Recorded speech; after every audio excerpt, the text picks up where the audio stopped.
Panibagong araw na naman tayo ngayon. May ibabahagi na naman ako na panibagong video.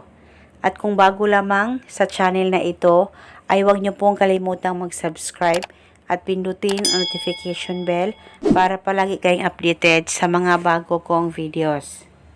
Gusto mo ba na siya ay mababalisa at hindi mapapakali sa kakaisip sa'yo hanggat hindi kanya nakikita o nakakausap araw-araw?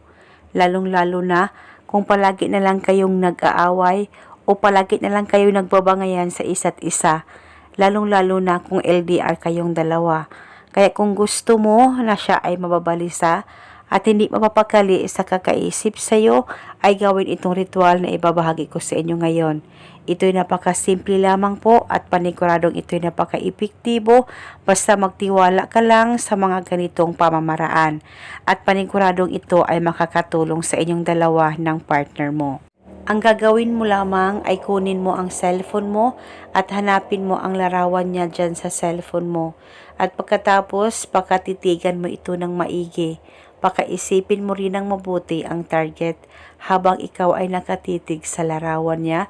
At pagkatapos, ibulong mo ang makapangyarihang salitang ito. Pangalan at apelyido niya.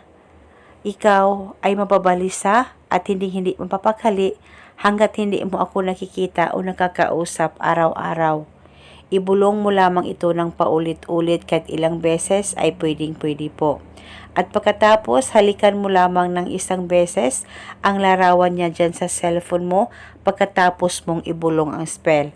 At kinabukasan, ulitin mo ang paggawa nitong ritual sa kahit na anong oras na gusto mo. At gawin ito hanggang kailan mo gusto. At paniguradong hindi siya mapapakali at siya ay mababalisa sa kakaisip sa iyo. At eto muna sa ngayon, maraming salamat po sa panonood. May God bless us all.